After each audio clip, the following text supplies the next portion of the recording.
Muy buenas tardes a todos. Muchísimas gracias por ser tan puntuales, por estar el día de hoy acompañándonos en este evento de conmemoración del Día de las Enfermedades Raras organizado por Inbanaco desde nuestra dirección científica y desde la Unidad de Medicina Genómica y Genética de nuestra institución. El día de hoy nos van a acompañar en sus conferencias la doctora Natalia Morales Fonseca, la doctora Diana Ramírez Montaño y la doctora Isabel Londoño Osa. ¿Listo? ¿Cómo será la dinámica del evento el día de hoy? Pues precisamente vamos a tener 3 primeras conferencias de 20 minutos. Después de cada conferencia vamos a dar un tiempo aproximado de 5 minutos para las preguntas que se puedan presentar. Las pueden hacer por medio del chat o por medio del espacio de preguntas y respuestas. Estaremos atentos a cada una de sus preguntas. Tenemos una última charla la que es a cargo de la doctora Isabel Londoño, que tendrá un tiempo estimado de 30 minutos de duración. Igualmente, al final de la conferencia, unos 5 minutos para preguntas y respuestas. Vamos a abrir entonces nuestra sala con nuestra primera conferencia a cargo de la doctora Natalia Morales Fonseca. El título de la conferencia es Retraso del neurodesarrollo infantil, manifestaciones frecuentes de enfermedades poco frecuentes. La doctora Natalia Morales Fonseca es médico neuropediatra de la Universidad Nacional de Colombia, médico de enlace de PTC Therapeutics, profesora de la Unidad de Neurociencias en la Facultad de Medicina y Ciencias de la Salud de la Universidad del Rosario. Doctora Natalia, bienvenida. Muchísimas gracias por su participación. Muchísimas gracias, doctora Marcela. Voy a compartir de una vez mi pantalla entonces y por favor me confirma si ya la está viendo. Sí, doctora, está perfecto. Ahí es que ponerla grande, eso. Listo, perfecto. Entonces, muchísimas gracias, doctora Marcela, por la invitación. Muchísimas gracias a todos los asistentes a este evento. Como les contó la doctora Marcela, yo soy neuropediatra de la Universidad Nacional de Colombia y vamos a abrir el día de hoy con una charla acerca de retraso en el neurodesarrollo infantil. Como les dijo la doctora Marcela, yo soy en este momento MSL de PTC Therapeutics y les cuento que las fotos y los videos que vamos a ver a continuación han sido previamente autorizados para su uso en educación. Y ustedes se preguntarán por qué vamos a hablar de neurodesarrollo en un evento de enfermedades raras, pero realmente la pregunta sería, ¿por qué no hablar de neurodesarrollo? En una encuesta reciente realizada por la ONU, una encuesta de demografía y salud que se hizo en países de bajos y medianos ingresos como el nuestro, uno de los diferentes, datos que se midieron fue el índice de desarrollo temprano en la infancia, que es una medición precisamente de cómo está el neurodesarrollo infantil en esta población. Y se encontró que en Colombia, entre el 16 y el 26% de nuestros niños tienen en efecto retraso en el neurodesarrollo. Y ese índice de desarrollo temprano retrasado empeora incluso más entre más pobres sean los países. Entonces, por ejemplo, en Centroamérica y en la India encontramos que entre el 26 y el 37% de la población infantil tiene retraso en su neurodesarrollo, y en las zonas más pobres de África, más del 50% de la población infantil presenta un retraso en el neurodesarrollo. Esto genera una especie de círculo vicioso porque ya sabemos que cuando hay un retraso en el neurodesarrollo infantil, esos niños a futuro van a tener dificultades tanto escolares como de adaptación social e incluso más adelante dificultades para conseguir un trabajo o para mantener una estabilidad económica, que generan entonces una situación en la que entre más pobre es un país, más probable es que siga siendo pobre porque pues va a tener mayores índices de retraso en el neurodesarrollo. Entonces fíjense que es un círculo vicioso que nosotros como profesionales de la salud debemos empezar a romper detectando tempranamente a estos pacientes para poder iniciar intervenciones y buscar las causas de estas dificultades. Teniendo en cuenta pues que esto es un problema de salud pública ya bien claramente identificado, en el 2001 la Academia Americana de Pediatría recomendó que todos los niños de forma universal tuvieran una evaluación de neurodesarrollo por un profesional de la salud al menos una vez al año.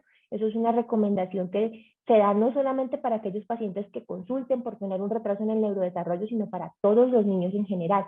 Sin embargo, fíjense que 15 años después de que se estableciera esa recomendación, en una encuesta que se hizo en Estados Unidos en más de 9 millones de niños, solo el 37% habían recibido realmente una evaluación del neurodesarrollo por un profesional de la salud. Entonces, aunque sabemos que eso es un problema de salud pública, aunque hay que hablar del neurodesarrollo en casi todos los contextos que podamos hacerlo, todavía existe cierta resistencia por parte de nosotros como profesionales de la salud para seguir estas recomendaciones de evaluación adecuada de neurodesarrollo infantil. Y pues con respecto al tema que nos trae hoy acá esta reunión, que es el de las enfermedades raras, también tiene muchísima relevancia este tema del neurodesarrollo.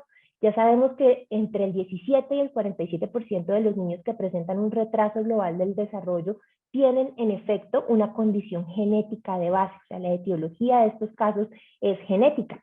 Sin embargo, fíjense que solo el 14% de los niños que se presentan en consulta con retraso en el neurodesarrollo se les realiza un test genético o una remisión al genetista en la primera consulta. Entonces, fíjense que no estamos pensando en esta posibilidad de una condición genética en los pacientes con retraso en el neurodesarrollo, aun cuando la literatura nos demuestra que realmente sí es frecuente que esta sea la causa en estos casos.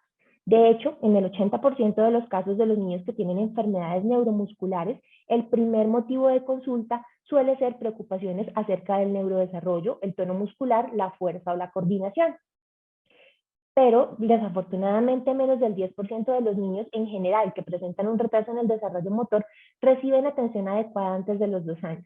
Esto quiere decir que nos estamos demorando mucho, no solamente en iniciar las atenciones, en iniciar la búsqueda diagnóstica en estos pacientes, sino también nos estamos demorando mucho en ponerle atención a estos problemas del neurodesarrollo. Entonces es algo que no puede seguir pasando porque fíjense que podría tener un impacto muy positivo en la identificación temprana de las enfermedades raras. Recuerden que las enfermedades raras, más del 80% de ellas se presentan con síntomas neurológicos en pediatría y entre el 50 y el 70% de las enfermedades raras se manifiestan en la edad pediátrica. Entonces, como profesionales de la salud que estamos viendo niños, es probable que encontremos una enfermedad rara en algún momento de nuestra vida y es muy probable que si estamos atentos al neurodesarrollo podamos detectarla a tiempo. Entre otras cosas porque también se sabe que con las enfermedades raras suele haber un retraso del diagnóstico de más de 5 años. Entonces es muy importante que empecemos a llevar a cabo estrategias para disminuir esa edad de diagnóstico que va a tener un impacto positivo sobre el pronóstico de los pacientes. En el caso, por ejemplo, de los pacientes con distrofia muscular de Duchenne, que es una enfermedad rara, más del 30% de los pacientes consultaron hasta más de 4 veces a diferentes profesionales de la salud por presentar retraso en su neurodesarrollo antes de que se iniciara realmente una pesquisa diagnóstica para ver qué estaba pasando con esos niños. Entonces, la evaluación del neurodesarrollo no puede seguir quedando atrás y tenemos que pues, darnos cuenta de lo importante que es, no solamente para el desarrollo de un niño en general, sino para la identificación temprana de las enfermedades raras. Pero entonces, definamos primero que todo qué es el neurodesarrollo infantil. Tenemos que el neurodesarrollo es el indicativo de la maduración cerebral en los primeros 5 años de vida. Así como en cada consulta pesamos y tallamos a un niño para ver que esté creciendo bien, cuando hacemos una evaluación de neurodesarrollo en cada consulta, podemos darnos cuenta si el cerebro de ese niño se está desarrollando adecuadamente. Entonces, el neurodesarrollo consiste en la adquisición de diferentes habilidades, tanto motoras como lingüísticas y sociales, que son necesarias para la adaptación al medio. Si ustedes se fijan, cuando uno nace, uno realmente no sabe hacer nada, uno no se puede defender por sí solo y necesita de sus progenitores como ser humano. A medida que el niño va creciendo y que ese cerebro se va desarrollando, va adquiriendo diferentes habilidades que le van a permitir precisamente defenderse por su propia cuenta en el medio que lo rodea.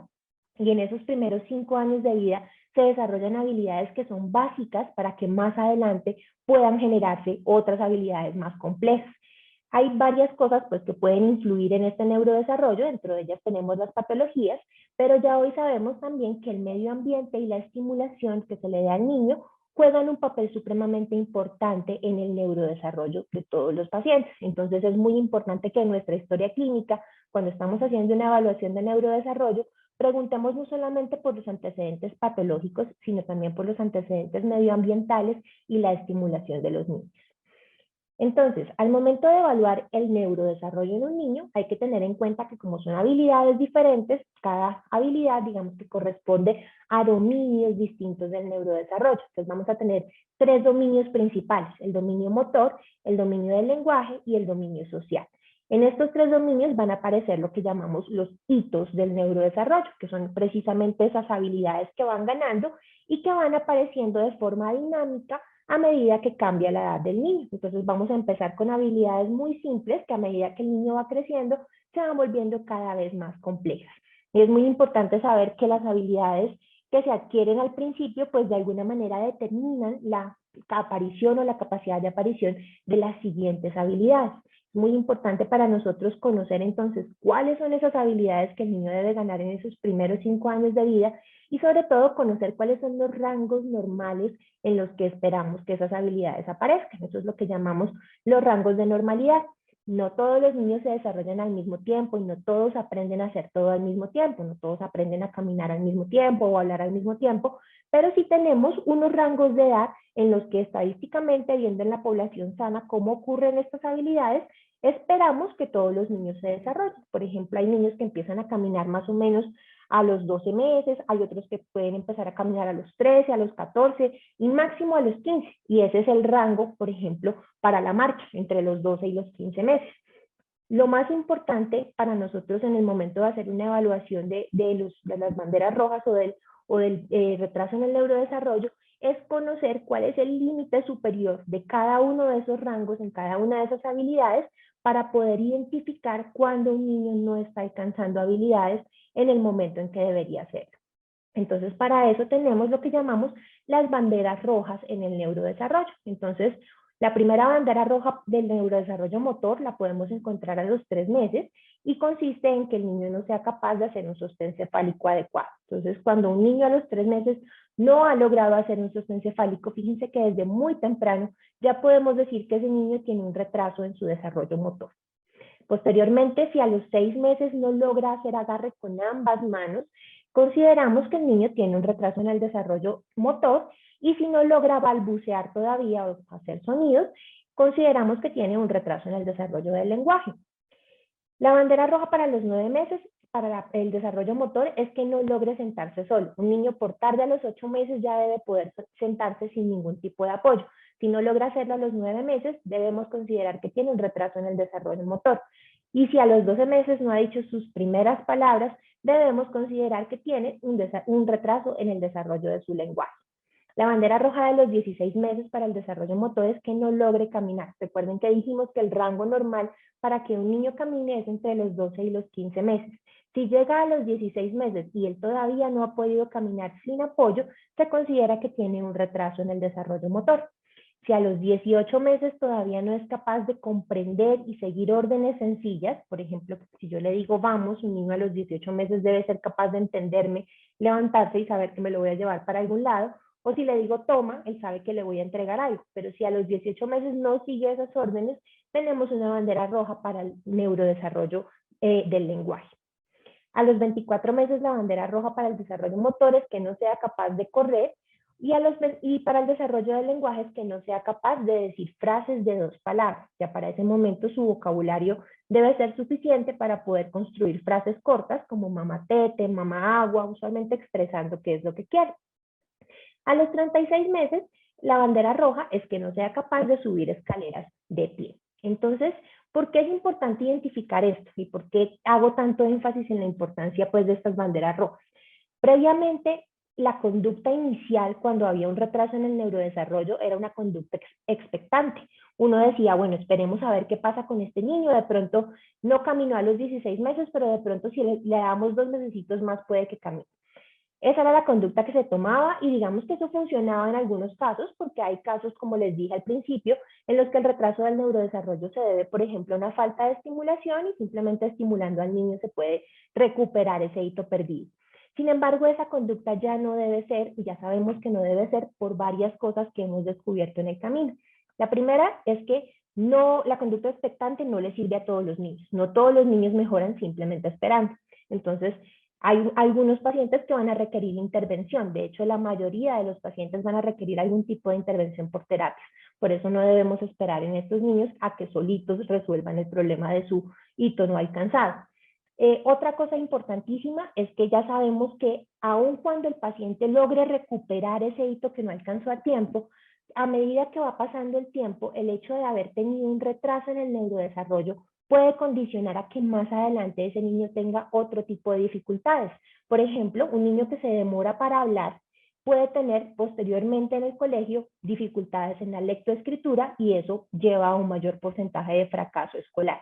Por lo tanto, aun cuando logre hablar después de los 12 meses, es importante que iniciemos rápidamente la estimulación y la intervención con terapias para evitar que a futuro vaya a tener esas dificultades. Y por último, y lo más importante, es que ya sabemos cada vez con más claridad que un retraso en el neurodesarrollo puede ser el primer síntoma de una enfermedad grave como una enfermedad rara de la infancia. Por lo tanto, una vez identifiquemos un retraso en el neurodesarrollo, una de las primeras cosas que debemos hacer es descartar precisamente una de esas causas graves, porque si ese es el primer síntoma y lo dejamos pasar, podemos generar mayores complicaciones a futuro en ese paciente. Entonces, por eso la conducta en este momento no debe ser expectante. Entonces, yo entiendo que, pues les he dicho hasta el momento cómo es de importante evaluar el neurodesarrollo, por qué es importante evaluarlo, pero yo entiendo que en la consulta puede complicarse un poquito porque normalmente uno tiene 20 minutos para ver un paciente y en esos 20 minutos tenemos que resolver su motivo de consulta, pesarlo, medirlo y ahora yo les estoy pidiendo que además le evalúen el neurodesarrollo. Sin embargo, esto deberíamos hacerlo con todos los niños que vemos en consulta. Y para esto tenemos algunas herramientas que nos pueden ayudar a evaluar de forma rápida y un poco más sencilla, por lo menos si el paciente tiene o no banderas rojas en su neurodesarrollo. Algunas de estas herramientas son las escalas del neurodesarrollo. A mí personalmente me gusta mucho esta, la recomiendo mucho porque me parece que es muy práctica. Entonces, si ustedes ven aquí en la parte de arriba están los meses del niño y aquí están todos los hitos que el niño debería estar cumpliendo. Entonces, si por ejemplo a mi consulta llega un paciente de 22 meses y yo quiero rápidamente saber si ese niño tiene o no un retraso en su neurodesarrollo, yo me paro aquí en la línea de 22 meses y voy mirando qué cosas debería estar haciendo ese niño a esa edad. Por ejemplo, en los hitos motores me dice que ya debería estar pateando una pelota. Le pregunto a la mamá, ¿patea la pelota? Si me dice que sí, pues vamos bien. Pero si me dice no, apenas está caminando, quiere decir que apenas va por aquí, entonces ya sé que el paciente tiene una bandera roja y no me demoré ni 2 minutos haciendo esta evaluación. Entonces, una vez identificamos banderas rojas, ya podemos meternos más a profundidad a buscar qué es lo que está pasando con ese paciente y podemos empezar a descartar esas causas graves que puedan ser, digamos, la etiología de este retraso en el neurodesarrollo. Entonces, lo siguiente que debemos hacer cuando encontramos a un paciente con un retraso en el desarrollo motor es evaluar el tono postural. El tono, recordemos, es la contracción muscular parcial, pasiva y continua que se da en resistencia a la gravedad. Es decir, mediante el tono postural podemos mantener nuestra postura adecuadamente. Es lo que nos permite sentarnos derechos, estar de pie, movernos y mantener una flexibilidad muscular para un adecuado movimiento, pero logrando contrarrestar la gravedad. Entonces, este es un tono postural normal en un niño pequeño. Sin embargo, cuando hacemos esa evaluación del tono, podemos encontrar esta situación, podemos encontrar hipotonía, que es cuando un paciente se siente flojito, literalmente así lo describen los papás. El niño es flojito, entonces uno lo levanta de las manos y no, miren que no tiene sostén cefálico adecuado, la cabeza se le va para atrás, si uno lo levanta de las axilas parece que se escurriera entre las manos del examinador y esa digamos, ser tan flojito desde el punto de vista muscular es lo que se conoce como una hipotonía. O lo otro que podemos encontrar es este tono muscular que tampoco es normal y que se conoce como hipertonía. La hipertonía, por el contrario, implica que la contracción muscular pasiva está siendo demasiado fuerte todo el tiempo.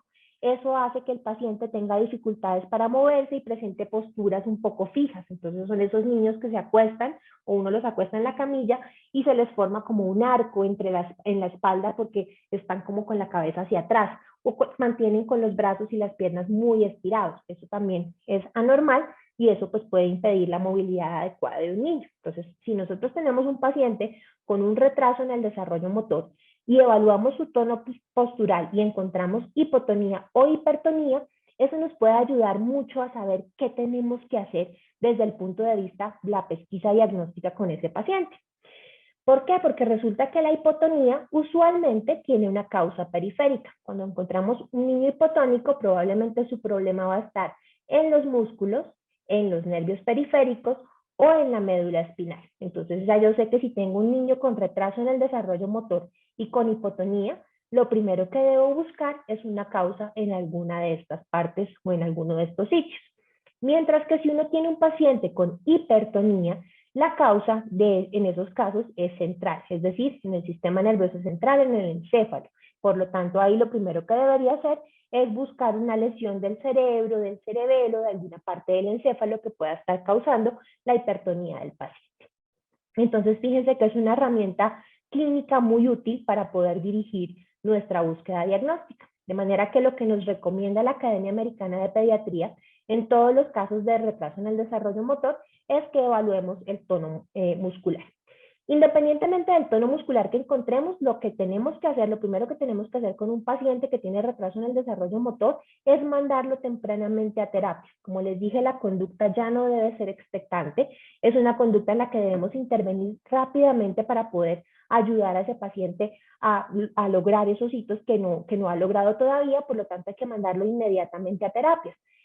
Y hay que también remitirlo a un médico especialista porque así como la causa puede ser algo muy sencillo que podamos manejar en un primer nivel de atención, también puede tratarse de una causa severa o una causa mucho más grave como una enfermedad rara y en esos casos podemos requerir de la cooperación de un neuropediatra, un fisiatra o un genetista. Entonces es muy importante hacer esa remisión de forma temprana. Pero no solamente lo remitimos, sino que lo remitimos ya con unos estudios iniciales. Entonces, dependiendo del tono muscular, si el paciente tiene hipertonía, como probablemente la causa es central, lo que hay que hacer es solicitar una resonancia magnética cerebral para ese paciente. Que cuando llegue al médico especialista, al menos ya llegue con una neuroimagen que está muy bien solicitada porque el paciente tiene hipertonía. Sin embargo, si lo que encontramos es hipotonía o incluso un tono muscular normal, lo que nos recomienda la Academia Americana de Pediatría es solicitar una CK y una TSH. La TSH porque sabemos que el hipotiroidismo es una de las principales causas de retraso en el desarrollo motor.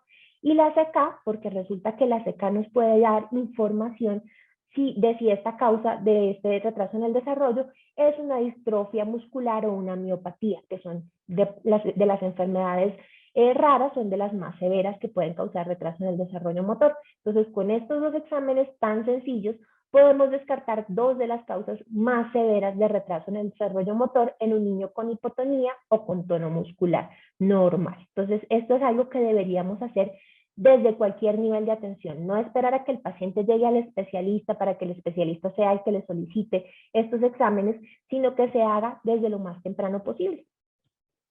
Esto es para mostrarles un ejemplo de lo que les estoy contando de la importancia de la evaluación del neurodesarrollo. Esto es un estudio que se hizo en pacientes con distrofia muscular de Duchenne en Noruega, se publicó en el 2020, y en estos pacientes, en 76 niños que ya tenían diagnóstico de distrofia muscular de Duchenne, se investigó cómo había sido su neurodesarrollo. Fíjense que el 89% de ellos tuvieron un retraso en el neurodesarrollo. Dentro de lo más importante fue el retraso para poderse sentar, que ocurrió en el 72% de estos pacientes. Me están diciendo que la pantalla se ve cortada o incompleta. ¿La están viendo todos así, perdón?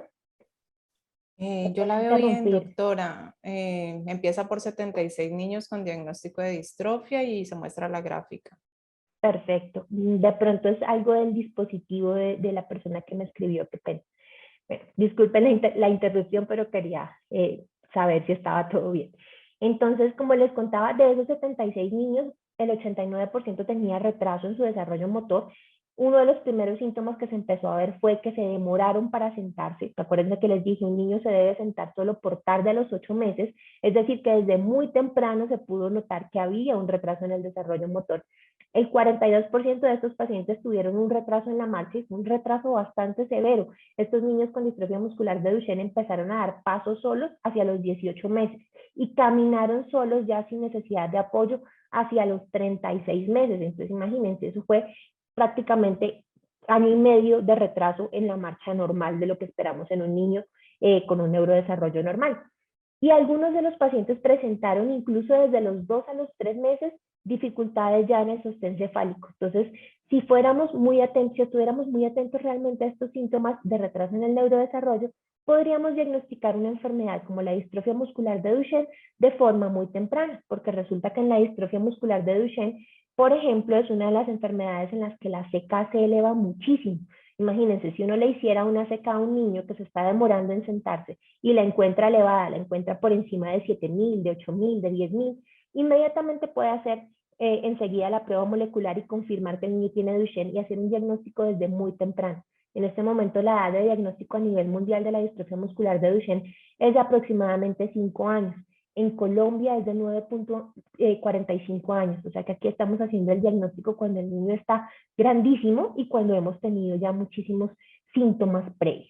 Entonces, fíjense en la importancia de esta evaluación. En el caso de la distrofia muscular de Duchenne, por ejemplo, tenemos que desde el gateo podemos encontrar que es anormal. Este es un paciente con Duchenne que está gateando, pero fíjense que él por la debilidad que tiene no logra hacer realmente un gateo, sino que lo que hace es un arrastre. Los niños con Duchenne además se demoran en caminar, como les dije. Este es un niño de 18 meses con Duchenne que cuando lo vemos caminando siempre está agarrado de algo. Este es un niño que todavía no camina solo y recuerden que la marcha independiente debe lograrse por tarde a los 15 meses. Por lo demás se ve muy normal, pero tiene un retraso en la marcha. Los pacientes con Duchenne deberían, bueno, todos los niños deberían correr, perdón, a los 2 años. Los pacientes con Duchenne no logran correr o si corren hacen este trote de Duchenne. Este niño ya es más grande, no tiene 2 años, pero es para mostrarles cómo corren los niños con distrofia muscular de Duchenne. Los pacientes con distrofia muscular de Duchenne no logran saltar, se demoran mucho para saltar y cuando lo hacen de forma muy débil. Este es un niño de 2 años que ya debería estar saltando, pero que tiene distrofia muscular de Duchenne y fíjense que cuando uno le pide que salte, él no lo logra. Levanta un pie, levanta el otro pie, hace el impulso, pero realmente no logra levantar ambos pies del piso. Y a los 3 años, los niños ya deben empezar a subir escaleras. Recuerden que a los 36 meses, si un niño no sube escaleras solo, ya se considera una bandera roja. Sin embargo, estos pacientes usualmente siguen con esas dificultades y es más grandes, cuando están más grandes, como en el caso de este niño, que es mucho más notoria la dificultad para subir las escaleras y es cuando se hace el diagnóstico. Y ya más adelante, después de los 3 años, ya aparecen los síntomas clásicos de la distrofia muscular de Duchenne, como el signo de Gowers, que es la dificultad para ponerse de pie cuando está el niño acostado en el suelo. Entonces, este es un niño con distrofia muscular de Duchenne, que fíjense que para levantarse necesita apoyarse primero en los miembros superiores y poco a poco ir escalando en sus miembros inferiores. Este es un síntoma ya más tardío si lo comparamos con esos síntomas tempranos que se presentaron desde la dificultad en el neurodesarrollo. Por último, les quiero contar que desde PTC Therapeutics estamos apoyando un programa de diagnóstico temprano para distrofia muscular de Duchenne. Si ustedes sospechan de un caso de algún paciente que se parezca a sus videos que acabamos de ver, que pueda tener una distrofia muscular de Duchenne, pueden solicitar la prueba molecular completamente gratis a este número de WhatsApp. Este es un laboratorio que se llama Gensel Pharma, no tiene nada que ver, digamos, directamente con PTC, nosotros simplemente financiamos los estudios. Y esa información del resultado le va a llegar directamente al médico que la solicitó y al paciente, pues, dueño de la muestra. Entonces, si ustedes quieren utilizar este recurso como para tratar de agilizar un poco los procesos que sabemos que son largos aquí con las EPS, con muchísimo gusto lo pueden usar las veces que ustedes quieran. Les dejo por último mi número de contacto, mi correo electrónico en caso de que tengan alguna pregunta adicional o que quieran contactarme, con mucho gusto desde PTC Therapeutics estamos aquí para ustedes y pues los dejo por si tienen alguna pregunta. Muchas gracias. Muchas gracias, doctora Natalia, por su conferencia. Tenemos una pregunta por ahora. Con respecto al tono muscular anormal, ¿desde qué edad podemos identificarlo? Porque desde chiquito los bebés pueden tener momentos de hipertonía. Entonces, muy buena pregunta. Muchas gracias, Daniel. En efecto, el tono muscular va cambiando a medida que el niño va creciendo. Entonces, hay momentos en los que el niño es más hipertónico y hay momentos en los que ese tono se va digamos, cambiando. Digamos que la mejor forma de uno poder identificar cuando un tono es anormal es viendo muchas veces pacientes normales, porque esa es la manera en la que podemos saber a qué edad debe haber diferentes tipos de tonos. Existen tablas en las que nos dicen a las 40 semanas recién nacido cómo debe estar el tono, cómo debe ser la postura y cómo va ese tono evolucionando poco a poco. No es normal que el tono muscular impida el correcto movimiento de un niño. Digamos lo que en términos generales es una forma de poder identificar, sin tener demasiada experiencia en la valoración de pacientes pequeños, no es normal que un tono muscular impida un movimiento normal. Entonces, si yo tengo un paciente demasiado hipotónico al que no puedo poner boca abajo porque no levanta la cabeza, al que al momento de cargarlo se me escurre entre las manos, eso no es normal. El tono muscular debería permitirle, digamos, contrarrestar la gravedad. Por lo tanto, ese tono sería normal. De igual manera, si un niño tiene un tono muscular demasiado elevado, está hipertónico, y eso le impide, por ejemplo, voltearse, le impide, por ejemplo, mover de forma simétrica ambos semicuerpos, ese tono tampoco es normal, porque independientemente de la fluctuación fisiológica que pueda haber, siempre el tono debe permitir un movimiento libre y un movimiento, digamos, voluntario del paciente. Entonces, es una forma de averiguarlo. Pero digamos que la forma más, lo más recomendable es evaluar pacientes sanos y ver videos y ver niños sanos para poder saber cuándo nos vamos a encontrar con un paciente que no tiene un tono normal. Bueno, doctora, muchísimas gracias por su intervención. A continuación, pues primero queremos dar gracias a nuestros patrocinadores, obviamente siempre recordándolos, PTC Therapeutics, Sanofi, Genzyme, Biogen y Biomarin. A continuación, vamos a tener la conferencia de la doctora Diana Ramírez Montaño. Nos va a acompañar con una conferencia titulada Importancia del abordaje multidisciplinario de las enfermedades raras neuromusculares, DMD. La doctora Diana Ramírez es médico genetista, magíster de la Universidad Nacional, coordinadora médica de nuestra unidad de medicina genómica y genética de la Clínica Imbanaco Grupo Quirón Salud en Colombia, especialista en bioinformática clínica, docente de la Universidad ICESI y miembro de la Asociación Colombiana de Genética Humana. Doctora Diana, bienvenida, la sala es suya. Buenas tardes a todos, espero que estén muy bien. Muchísimas gracias a todos por su asistencia a este evento que nace desde nuestra intención en la Clínica Imbanaco de dar a conocer un poco más, aprovechando el día de la conmemoración de las enfermedades raras en el mundo, sobre estos escenarios en los cuales la participación de la especialidad de genética es tan importante.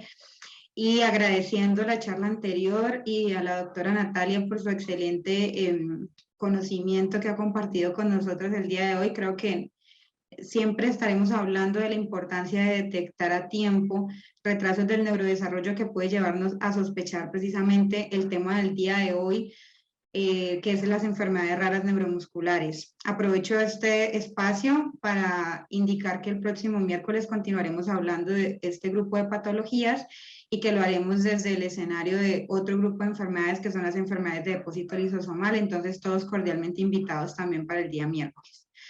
Bueno, voy a empezar entonces mencionando que, como ya lo dijo Marcela, que me ha presentado con anticipación, el tema de la charla será la importancia del abordaje multidisciplinario de las enfermedades raras neuromusculares, aprovechando el contexto en el que nos venimos moviendo acerca de la distrofia muscular de Duchenne, y posteriormente seguiremos hablando de otro grupo de enfermedades raras neuromusculares que son las miopatías metabólicas, para contrastar un poco lo que pasa en el escenario de este grupo de pacientes que tienen un diagnóstico en el cual a veces necesitamos empezar a integrar los conocimientos de muchas especialidades, y precisamente por eso esta charla pues tiene ese nombre. Entonces manifiesto mi conflicto de interés respecto pues que participo como speaker de varios laboratorios que están el día de hoy patrocinando este evento. Y bueno, solo mencionar que el día de hoy nos convoca precisamente el escenario de las enfermedades raras en el país. Recordar que una enfermedad rara en nuestro contexto como Colombia, ya que cada país debe definirlo, será aquella que sea poco frecuente, y eso se define de acuerdo a la prevalencia específica de las enfermedades, y se ha considerado que para Colombia esa prevalencia es menor a 1 en 5.000, o sea que toda enfermedad que se presente con una frecuencia menor a esta será considerada una enfermedad rara. Existe en Colombia, como en ningún otro país, un contexto particular para la región, que es la ley de enfermedades huérfanas, y una constante motivación del sector de las políticas públicas en participar en la detección de estos casos, en la importancia de su reconocimiento, en una ley que protege los derechos de los pacientes, y además en la posibilidad de que los pacientes sean diagnosticados correctamente. Por definición, las enfermedades se esperan que representan más o menos al 6 al 8% de la población. Para el 2020 se habían registrado más o menos 2.198 enfermedades en un listado que se construye de acuerdo a los registros que cada médico logra hacer de acuerdo a la identificación de las diferentes patologías, para un total de aproximadamente 58.000 pacientes para esta época. Las estadísticas del 2021 aún no las tenemos, sin embargo, estaba leyendo el día de hoy que aproximadamente solo en Cali existen 5.000 pacientes diagnosticados con alguna enfermedad huérfana o rara en el país. Sin embargo, consideramos que existe un subregistro, ya que no todos los pacientes se notifican adecuadamente con su diagnóstico. Hay dificultades algunas veces para confirmar, sobre todo por lo que ya hablábamos en la charla anterior, y es la dificultad para llegar a tiempo a una confirmación diagnóstica. Y sabemos más o menos de todo lo que conocemos al día de hoy de las enfermedades raras, que hay más o menos 800 enfermedades que ya sabemos y tenemos conocimiento y podemos identificar con mayor facilidad. Pero en total en el mundo se han diagnosticado al menos, o se han incluido en el listado de enfermedades raras al menos 8.000. Y para contextualizar un poco más ese contexto, de ese porcentaje de las 8.000 enfermedades, aproximadamente el 80% de las enfermedades son de diagnóstico por parte de una enfermedad genética. Es decir, que la causa que la explica es un cambio en la información genética. Y un gran problema que tenemos específicamente es el acceso, sobre todo, a terapias específicas para su manejo. Por eso queremos hacer mención particular de aquellas en las cuales sí podemos contar con un manejo específico y que tenemos pues la fortuna de tener terapias que están diseñadas para estos contextos. Y solamente ya también para hacer mención que el 29 de febrero, que es un día raro en el calendario, se ha escogido como el día para la conmemoración de las enfermedades raras, y específicamente los años que no tenemos 29 de febrero como esta, la conmemoración se realiza sobre los 28 y en general durante todo el mes hemos venido hablando de esto. Entonces, hoy específicamente estamos hablando de trastornos neuromusculares, es decir, de enfermedades que afectan específicamente el movimiento, que pueden afectar el desarrollo muscular, en las cuales hay diferentes patologías incluidas, pero en particular podríamos pensarnos básicamente en dos grandes grupos, los que tienen que ver con controlar el movimiento directamente desde el sistema nervioso central, o toda la información que viaja a través de los nervios que mueven nuestros músculos, y en particular enfermedades que ya están específicamente asociadas al músculo, es decir, a todo lo que compone un tejido como es el muscular, que como sabemos es el que permite específicamente realizar los movimientos, obviamente asociado también a una adecuada salud ósea. Y en particular vamos a hablar entonces de miopatías metabólicas y de distrofias musculares, empezando por distrofias musculares. Ya lo habíamos hablado entonces, la importancia de la anterior charla y todo lo que aprendimos en ella, que los pacientes con enfermedades neuromusculares van a tener una sintomatología común, que lo primero que vamos a poder identificar específicamente es un retraso de su neurodesarrollo, de lo que esperamos que los niños vayan logrando a medida del tiempo. Sin embargo, hay enfermedades que no necesariamente se manifiestan tan tempranamente o cuyos síntomas no son tan floridos, sino que van también progresando hacia un compromiso particular de la marcha, debilidad que puede aparecer episódicamente o de manera progresiva y frecuente, dolor incluso es un síntoma que pueden manifestar los pacientes, que efectivamente al realizar los movimientos y demás pueden experimentar episodios de dolor, y también vamos a tener un apoyo, como lo había mencionado también la doctora Natalia, específicamente en pruebas bioquímicas o pruebas de laboratorio que nos van a permitir también tener la sospecha de patologías de este tipo. Dentro de los grupos de las enfermedades musculares, vamos a hablar entonces de las distrofias musculares en primera instancia.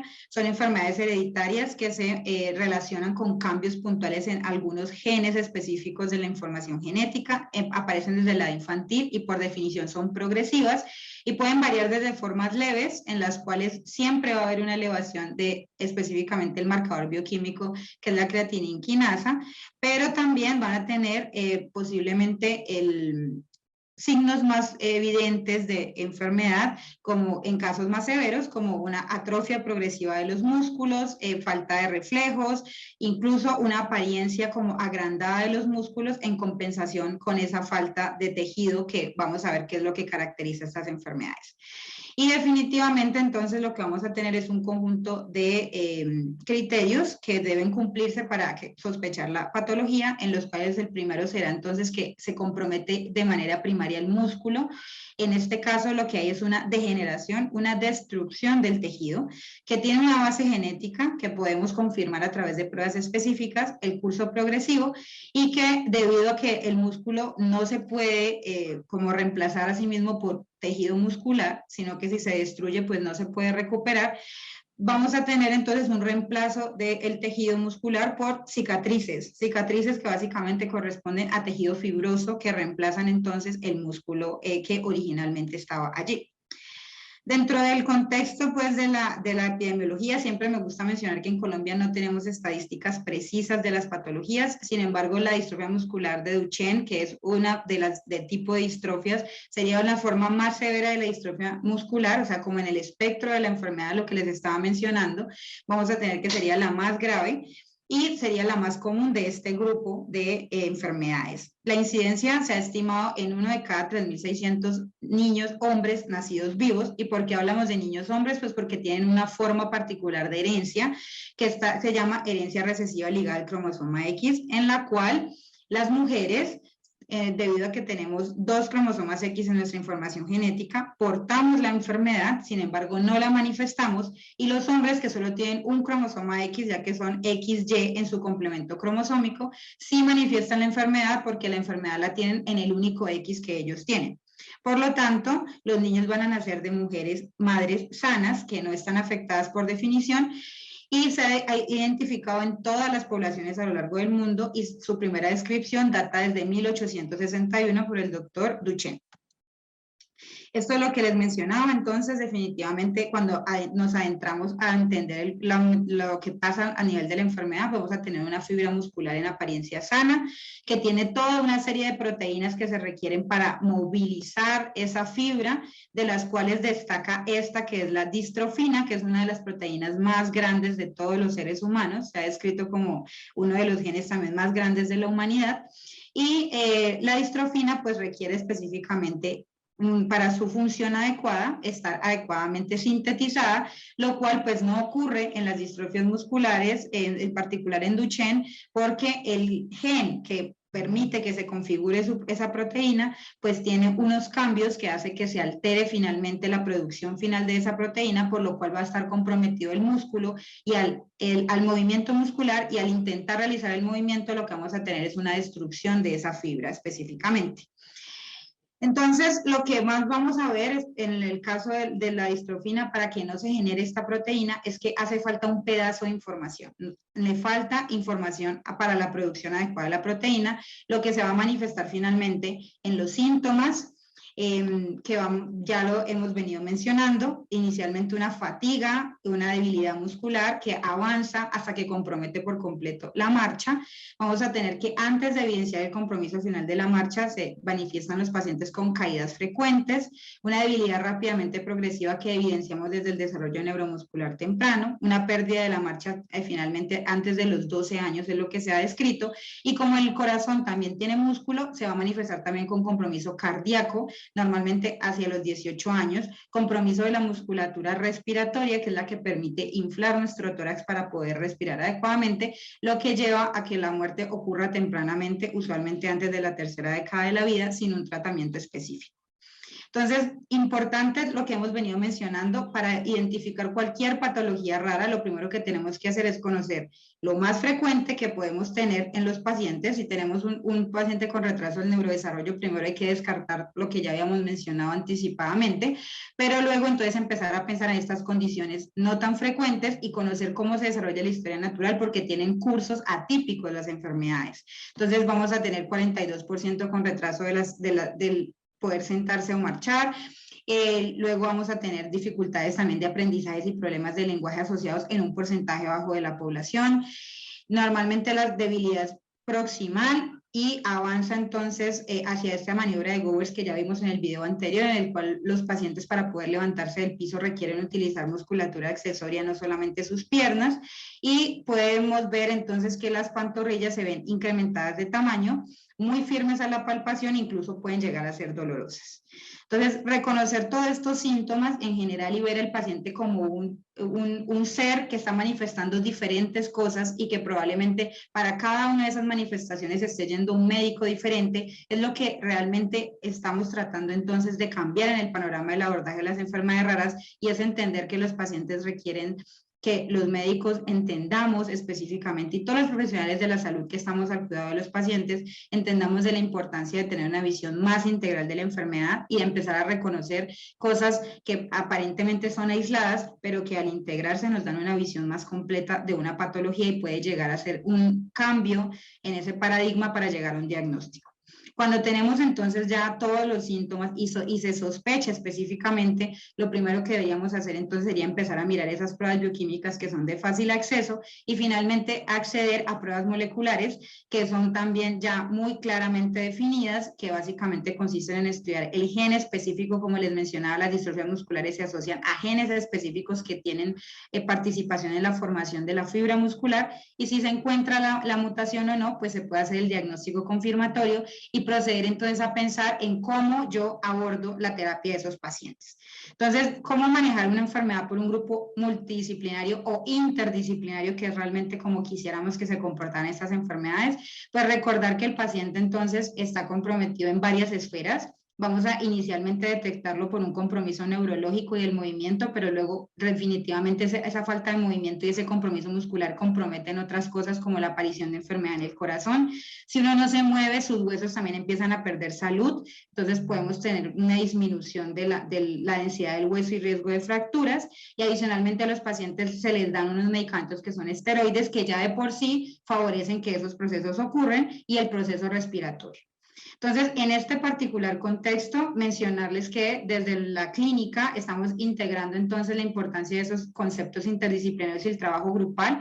Principalmente hemos constituido una junta, que es la Junta de Enfermedades Neuromusculares, las cuales apoyan el diagnóstico y la definición de plan de manejo y tratamientos, y por supuesto el asesoramiento genético, teniendo en cuenta que son enfermedades de origen genético, pero también incluye que los pacientes sean manejados por otros especialistas que no solamente se encargan de definir toda esta parte del compromiso de su movimiento y demás, sino también el endocrinólogo, que tiene que ver con esa salud ósea y también el riesgo de los pacientes, como no se mueven, de tener obesidad o sobrepeso, problemas de los huesos por el ortopedista, la parte respiratoria por neumólogo, la parte cardíaca por cardiólogo, y por supuesto al frente, dependiendo de la edad del paciente, un pediatra o un internista que apoya también el equipo de manejo de los pacientes. En cuanto al apoyo diagnóstico, ya lo dijimos, inicialmente empezar con un diagnóstico bioquímico, pero avanzar hacia pruebas moleculares, y recordar que siempre será importante en el contexto saber cuáles son esas mutaciones específicas y cómo se relaciona eso con la gravedad de la enfermedad y el pronóstico, y explicarlo claramente a los pacientes. En cuanto al plan de tratamiento, recordar que también dentro de la visión integral se requieren entonces medidas de apoyo para el paciente, que para nosotros son las más importantes, porque logran mantener una funcionalidad de todas estas patologías. Entonces, fisioterapia, terapia de lenguaje, terapia ocupacional. Hay ahorita mismo disponibilidad de tratamientos específicos de acuerdo a la mutación que se identifique de las enfermedades. Como es un gen de gran tamaño, pues no se ha podido desarrollar una terapia dirigida como la terapia génica, que sería como introducir el gen bueno dentro de las células, pero sí tenemos opciones diferentes de acuerdo a la mutación que se identifique, como por ejemplo para mutaciones que lo que hacen es frenar la producción de la proteína, tratamientos específicos para saltar ese ordenamiento de que se pare la producción, y para las delecciones, que también son las mutaciones más comunes, la pérdida de segmentos del gen, también se han diseñado algunas terapias específicas que pueden ser utilizadas en el paciente. Y como les mencionaba, hay a disposición utilizar tratamiento con esteroides, que ha demostrado que puede incrementar la fuerza, aunque no hay un consenso claro en cuanto al inicio y la duración y cuándo suspenderla, pero se utiliza actualmente en los pacientes. Entonces, como tenemos este plan de seguimiento de múltiples compromisos de varios sistemas, pues debemos entonces tener presente, y ya hay guías que nos permiten saber cuándo comenzar las terapias, cuándo mandar a los especialistas, cuándo abordar una complicación, y por supuesto la idea es darle la mejor calidad de vida a los pacientes y poder tener dentro de los grupos interdisciplinarios claridad sobre estos manejos, estos consensos, y ofrecerlos a los pacientes. Y finalmente el asesoramiento genético, como se los mencionaba, teniendo en cuenta que es una enfermedad ligada al X, vamos a tener que buscar entonces estas mujeres que no saben que portan la enfermedad, pero que pueden transmitirla a sus hijos hombres, y vamos a considerar cómo se está manejando dentro de la familia. Probablemente encontrar otros hombres afectados nos va a ayudar a terminar como de cerrar y entender un poco esta educación que queda a los pacientes en sus riesgos de herencia, y poder abordar entonces para que las personas sean conscientes de los riesgos que pueden existir de heredabilidad. Y por supuesto siempre considerar otros escenarios como el que vamos a ver a continuación de las miopatías metabólicas, en caso de que no se confirme que corresponde a una distrofia muscular, sino que se deben a otros trastornos del músculo primariamente, que son comunes en nuestras consultas y que se pueden abordar también al hacer exámenes más especializados y tratar de entonces de reunir ciertos criterios que pueden diferenciar. Comentarles finalmente para cerrar esta presentación inicial que en la clínica estamos corriendo actualmente un proyecto que permite identificar pacientes con distrofia muscular de Duchenne. Es un trabajo que se está realizando de manera retrospectiva, teniendo en cuenta casos sospechosos de pacientes con síntomas neuromusculares y retrasos del neurodesarrollo, y con cualquier medición de la CPK por encima de 500 que no tengan un diagnóstico claro, están siendo tenidos en cuenta para ser valorados posteriormente, tanto por genética para definir la necesidad de pruebas adicionales, como por la Junta Interdisciplinaria de Manejo de Patología Neuromuscular, en el cual se va a hacer la definición de cuál es el manejo adecuado para el caso y cuál es el pronóstico o cuál es la mejor manera de abordarlo de acuerdo a lo que se defina. Finalmente, esto todo contribuye a un objetivo que es la atención integral de las enfermedades raras en el contexto municipal y regional. La idea es que tenemos unas necesidades que no se están cubriendo y es necesario tener una ruta para el diagnóstico y atención integral de los pacientes que puedan permitirnos tener un impacto en ese avance de la historia natural de la enfermedad, teniendo objetividad mediante instrumentos de medición, los medicamentos a dar y los resultados moleculares para hacer correlaciones específicas. Los conceptos interdisciplinarios y la optimización de esa logística para fortalecer principalmente los procesos de rehabilitación, que son los que más han demostrado impactar finalmente el curso progresivo de la enfermedad. Entonces, digamos que inicialmente les quería hablar de esto, y si hay alguna pregunta respecto a esta patología, o si no, para avanzar hacia la siguiente charla, en la cual vamos a hablar entonces de la importancia de la identificación temprana de las patologías. Muchísimas gracias, doctora Diana, por su conferencia. Tenemos una pregunta en el chat. Nos preguntan si existe de manera preconcepcional exámenes que identifiquen alteraciones que puedan ocasionar enfermedades ligadas al cromosoma X. ¿Si existen exámenes prenatales? Sí, preconcepcionales, nos están preguntando. Bueno, vamos a hablar del contexto del abordaje. Digamos, cuando hablamos del asesoramiento genético, es importante que tengamos en cuenta que podemos hacer abordajes de este tipo, tanto preconcepcional como prenatal. Usualmente, si por historia familiar hay una sospecha de un diagnóstico de este tipo, o nos queda la duda respecto a cómo definitivamente puede llegar a, si yo puedo tener algún riesgo, se pueden ofrecer diferentes exámenes dentro del contexto de las consultas de asesoramiento genético preconcepcional. Todo será en función individualmente de los riesgos que existan por antecedentes familiares, y pues se ha intentado en el país hacer una recolección de las patologías más frecuentes y poder tener como una estadística de qué tantas personas en la población podrían ser portadoras de algunas condiciones. Sin embargo, al momento no tenemos como ese consenso claro. Adicionalmente, importante también recordar que cuando ya hay un antecedente o se confirma que las madres son portadoras de la condición, se pueden hacer confirmaciones también durante la gestación, y también posiblemente relacionándolo con el sexo, porque digamos que en este mecanismo de enfermedad que es la herencia ligada al X, es importante el considerar el sexo de los pacientes para poder definir qué tanto van a estar comprometidos. Entonces, tenemos opciones, pero dependerá de la valoración que se haga de la historia personal y familiar, definir cuáles son los exámenes más idóneos de acuerdo a cada caso. Muchísimas gracias, doctora. Por ahora no tenemos más preguntas. De todas formas, les recuerdo que las pueden colocar en el chat en el momento que deseen. A continuación, nos acompaña igual la doctora Diana Ramírez en la siguiente charla, que tiene que ver con el impacto del diagnóstico temprano de enfermedades neuromusculares.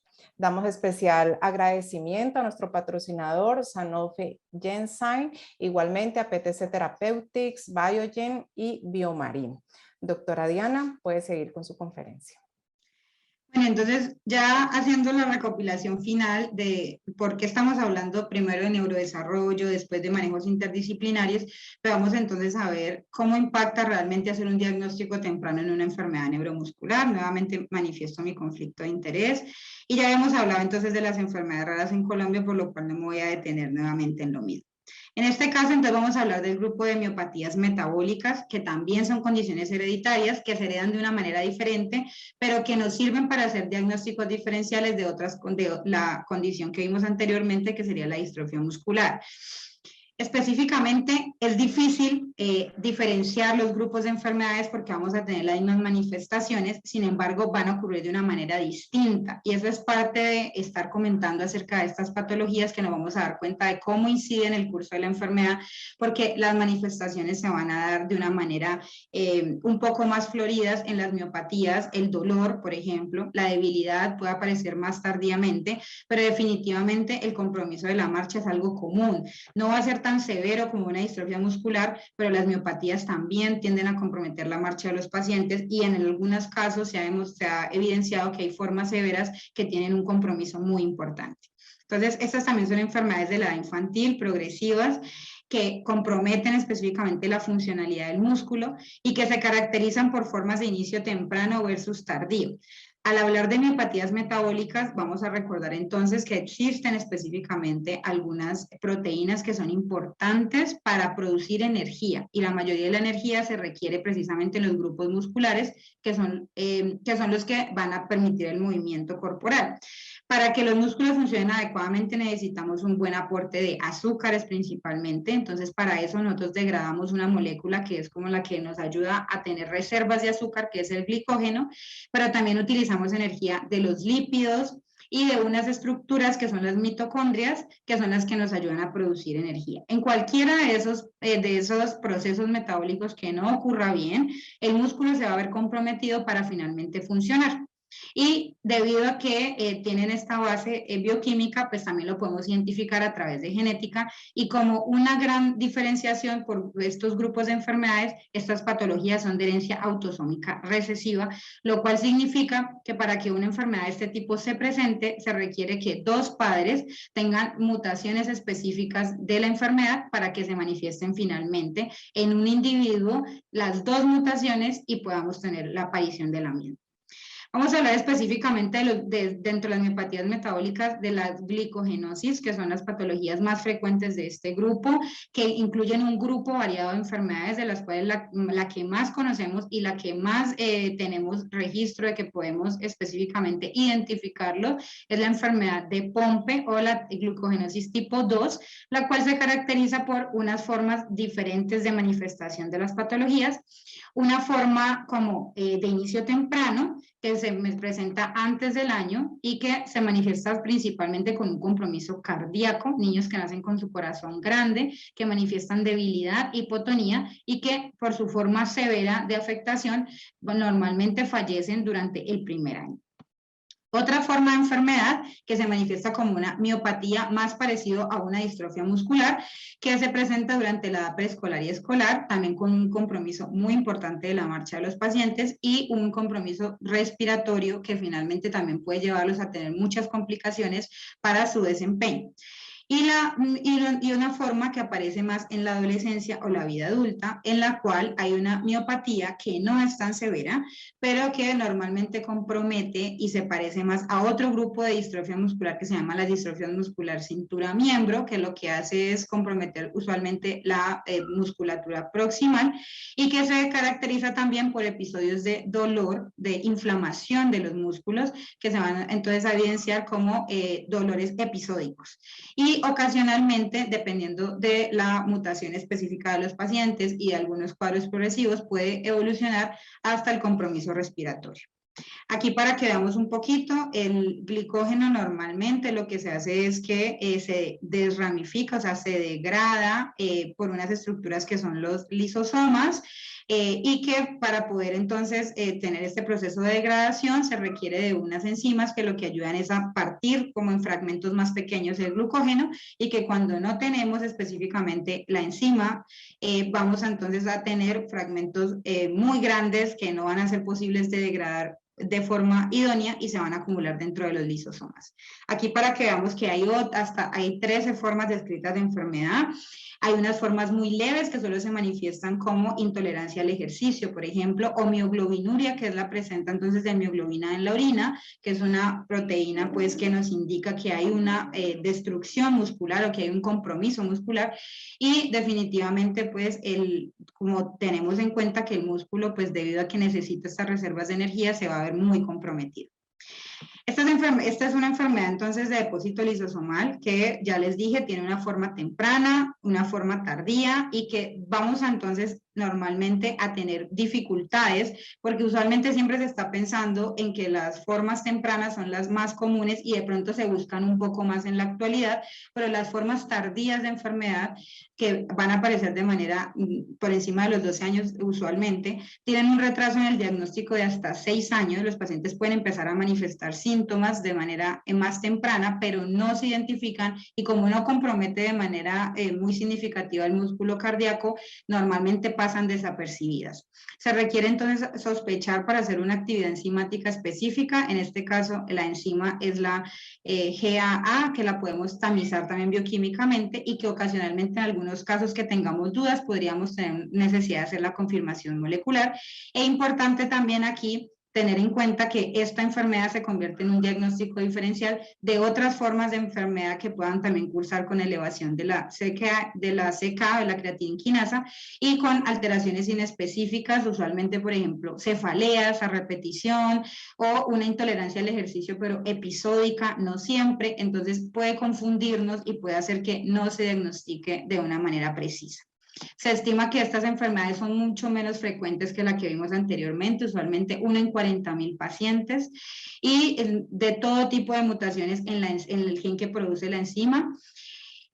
Como sabemos que es una enfermedad recesiva, pues si pudiéramos tener una tasa de portadores, podríamos estimar más o menos con qué frecuencia deberían nacer pacientes en nuestros contextos, pero por definición sabemos que cuando aparece un caso en la familia, para esos padres, el riesgo para una siguiente gestación es del 25%. La enzima pues será entonces la alfa-glucosidasa ácida, se considera que esta es la forma más grave de glucogenosis, y que la enfermedad de Pompe es la forma más grave de glucogenosis, y que esa acumulación del glicógeno en el músculo esquelético, corazón e hígado son los que llevan finalmente al compromiso generalizado del paciente, y que pueden haber unas diferencias en cómo se manifiesta la enfermedad de acuerdo a qué tanto pueda funcionar en algo la enzima, porque las mutaciones que se han reportado no comprometen totalmente la funcionalidad de la misma. Entonces aquí, como para que tengamos en cuenta, Pompe infantil, inicio desde menores de 3 meses, la sobrevida menor a 2 años, una hipotonía muy severa asociada a compromiso cardíaco. Juvenil miopática durante la primera vida, debilidad axial y proximal que se parece mucho a distrofia muscular de Duchenne. Cuando tenemos formas más de la adolescencia y del adulto, que pueden aparecer entre los 12 y los 20 años, y que tenemos una miopatía también que es progresiva, se considera que hay algo de actividad funcional de la enzima, y que por eso pues la evolución es mucho más lenta. Y hay un subgrupo de niños que ya se ha demostrado que nacen con la enfermedad, pero que no tienen compromiso cardíaco y son más difíciles aún de detectar, y la sobrevida pues definitivamente no es tan severa como la primera, que usualmente al año ya no tenemos pacientes, pero definitivamente sin un diagnóstico preciso y sin un acceso a las terapias que están disponibles, no vamos a tener un buen pronóstico para los pacientes. Entonces, en las de inicio tardío, los síntomas tardan en aparecer, los pacientes progresan a menudo al confinamiento hasta la silla de ruedas, incluso en casos en que nos retrasamos en el diagnóstico, y a la insuficiencia respiratoria, que es lo que precisamente queremos evitar. Entonces, otra vez volvemos al mensaje, reconocer la historia natural, síntomas permanentes, la debilidad progresiva será lo más importante en estos casos, puede ser general o localizada en grupos musculares específicos en las extremidades. Los síntomas pueden ser episódicos, como al hacer ejercicio, se puede evidenciar mialgias, mioglobinuria, o incluso pacientes con cuadros mixtos que combinan síntomas permanentes como una debilidad progresiva, pero adicionalmente un mayor compromiso al hacer ejercicio y una mayor intolerancia al mismo.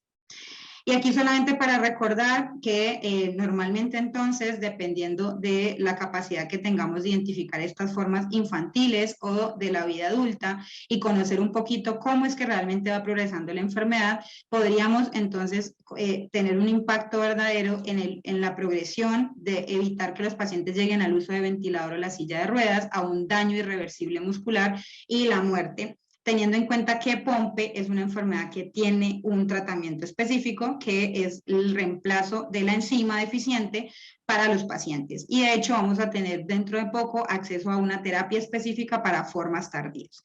Entonces acá simplemente para mencionar lo que ya habíamos visto en la anterior charla y para terminar de hacer el recuento del mensaje del día de hoy, sospechar en cuadros atípicos entre los 2 y 5 años, pacientes con debilidad progresiva en predominio principalmente en tronco y pelvis, dificultad para subir escalera, correr o pararse del suelo, fatigabilidad fácil e incluso ahogo en algunos episodios, ocasionalmente de manera no tan frecuente realmente, compromiso de escoliosis o desviaciones de la columna, contracturas, dolores lumbares, algunas veces dolores para mastigar y para digerir, para tragar la comida, síntomas respiratorios como en la noche al dormir, falta de oxigenación adecuada, apneas del sueño, por lo cual los pacientes se levantan cansados, con cefalea y somnolencia. Síntomas respiratorios normalmente pueden aparecer incluso antes de que el dolor o el compromiso de la debilidad en las extremidades sea evidente, y normalmente en las formas tardías no vamos a tener compromiso cardíaco. La debilidad es muy lentamente progresiva y la elevación no es tan llamativa como en los pacientes con distrofia muscular de Duchenne de las creatininquinasa, usualmente 2 a 10 veces sobre el valor normal de acuerdo a la referencia del laboratorio. Y si ya hay hasta 100 veces más, que es lo usual en la distrofia muscular de Duchenne, pues obligarnos a buscar ese diagnóstico principalmente. Acá simplemente recordar que tenemos acceso a laboratorios específicos como la actividad enzimática y la búsqueda de variantes específicas de los pacientes para poder entonces hacer una interpretación de cómo vamos a tener entonces una respuesta también a la terapia que vamos a administrar a los pacientes. Y se ha pensado incluso en algunas poblaciones en las cuales es frecuente POMPE y que ya se sabe la importancia de su diagnóstico temprano, de incluir en los programas de tamizaje neonatal. En Colombia no está incluido en el tamizaje neonatal que está por implementarse, pero tenemos la oportunidad de hablar de esas enfermedades y buscarlas de manera activa. Aquí también, cuando hay compromiso cardíaco, cuando hay reducción de la densidad ósea, siempre buscar cómo es el compromiso de la densitometría y establecer medidas para evitar compromisos como las caídas, mejorar la marcha, mejorar la fuerza de los pacientes, es lo que nos ayuda realmente a impactar en estas enfermedades. Y recordar entonces que en estos casos, digamos, el ortopedista no va a participar de manera tan activa como en Duchenne, pero vamos a necesitar de las otras especialidades que se mencionaron anteriormente. Las medidas de tratamiento, entonces, recordar la rehabilitación como pilar, la terapia de reemplazo enzimático disponible desde el 2006 y tenemos en camino un tratamiento específico para formas tardías, suplementación con vitamina D, con calcio, terapias para mejorar función mitocondrial se han pensado en administrar a los pacientes, estos aminoácidos que mejoran la función mitocondrial, sin embargo, no tenemos una claridad en cuándo empezar o suspender y las dosis, y bifosfonatos, que son unos medicamentos que nos ayudan con la densidad ósea a necesidad cuando tenemos compromiso en los estudios que analizan cómo se está comportando el hueso en estos pacientes. Y en el plan de tratamiento, que no se logra ver muy bien allí, realmente lo que estamos mencionando, la necesidad de continuos manejos médicos y la asistencia a terapias y usualmente la movilidad a través de las terapias para evitar las contracturas y mantener un buen aporte de vitaminas y minerales a los pacientes. Como la herencia autosómica recesiva, padres sanos, riesgo de recurrencia 25%, así como lo vimos anteriormente, aquí en este caso también los padres no saben que tienen la enfermedad en su información genética y solo nos daremos cuenta cuando aparecen los casos en la familia y cuando se indaga muchas generaciones atrás pueden haber otros casos. Y la importancia entonces del diagnóstico diferencial con otras distrofias musculares, acá para esta grafiquita que nos recuerda entonces que tenemos que pensar en otras enfermedades cuando vamos descartando. Esto es un proceso sistemático, no es a la primera usualmente, pero en la medida en que conozcamos y que los médicos que tienen acceso a los pacientes en primera línea, como lo son los médicos generales, los pediatras, logren pensar tempranamente en esto, vamos a hacer diagnósticos que realmente impacten en la calidad de vida. Ya había mencionado esto, por eso voy a terminar específicamente con estas conclusiones. Las enfermedades raras deben sospecharse cuando se descartan las patologías más frecuentes. Si los cuadros clínicos no nos convencen, no logran, definitivamente el paciente no encaja dentro de una miositis típica, debemos empezar a pensar entonces en estas patologías. Compromiso cardíaco y muscular que pueden aparecer con la actividad física en el caso de las miopatías, pero por ejemplo un compromiso muscular muy temprano como son las distrofias musculares. Los tratamientos son combinados, incluyendo seguimiento estricto de los pacientes, terapias específicas, incluso algunas que aún se siguen investigando, que siguen llegando, a pesar de que hay bajo porcentaje de enfermedades que tienen terapias específicas, cada vez se investiga más. Y si los síntomas reducen la expectativa de vida y la calidad de vida, entonces requerimos de hacer abordajes interdisciplinarios y de hacer conciencia general entre todos los que manejamos los pacientes. Y cuando tenemos estos casos únicos en la familia que no han permitido una sospecha temprana, es cuando más reto tenemos en que debemos empezar a considerar y a descartar con exámenes sencillos de fácil acceso estas enfermedades en la población. Muchísimas gracias. No sé si hay alguna otra pregunta al respecto. De nuevo, invitarlos para el día miércoles a la segunda sesión de hoy y vamos a terminar con la siguiente exposición. Muchísimas gracias, doctora Diana. Agradecemos de manera especial a nuestros patrocinadores. La siguiente conferencia está a cargo de la doctora Isabel Londoño Osa. La doctora Isabel Londoño Osa es médica especialista en medicina física y rehabilitación, experta en rehabilitación infantil de la Universidad Francisco de Vitoria de España. La doctora Londoño es fisiatra asistencial en Cali, en el Hospital Universitario del Valle, en la Clínica Imbanaco y en la Fundación Club Noel. En el Club Noel precisamente hace parte de la Junta Neuromuscular, con experiencia en el manejo de malformaciones congénitas y escalas de evaluación de la función motora. De manera especial agradecemos por esta charla a Biogen y recordamos siempre a nuestros patrocinadores PTC Therapeutics, Sanofi Bioscience y Biomarin. Doctora Isabel, la sala es suya, bienvenida. Hola, buenas noches. Muchísimas Podemos gracias. ver su pantalla. ¿Ya la pueden ver? Sí. Listo. Bueno, buenas noches a todos. Para mí es un honor estar aquí en este día académico de conmemoración del Día de las Enfermedades Raras. La idea básicamente es hablar de atrofia muscular espiral a manera general, dejarles un mensaje claro donde queremos como comprender un poquito para llevar a cabo ese diagnóstico temprano que nos permita mejorar o mantener la funcionalidad, sobre todo de los niños. Es claro que tengo conflicto de interés, que es recibido de intereses honorarios, perdón, por la realización de esta conferencia y vamos a entrar entonces en materia. Segundo, que no me pasa. Ya. La atrofia muscular espinal es una de las enfermedades neuromusculares hereditarias caracterizadas por la afectación de las células del asta anterior de la médula espinal, es decir, de las neuronas motoras. Más adelante les voy a explicar claramente qué consiste. Se caracteriza por la debilidad proximal, simétrica y por la atrofia progresiva de los músculos que llevan a tener un retraso en el desarrollo o una dificultad para adquirir los hitos que esperamos en los niños. La idea básicamente es tener claro la diferencia cuando realizamos un examen neurológico. Tiene una herencia autosómica recesiva, lo que hace que necesitan que los dos padres sean portadores, que nos lleve a tener un 25% de probabilidad de tener un paciente con esta patología. Como decíamos, los padres no saben que tienen esta alteración y pues en el momento que se unen los dos, pues es que presentan en un 25% la patología en algunos niños.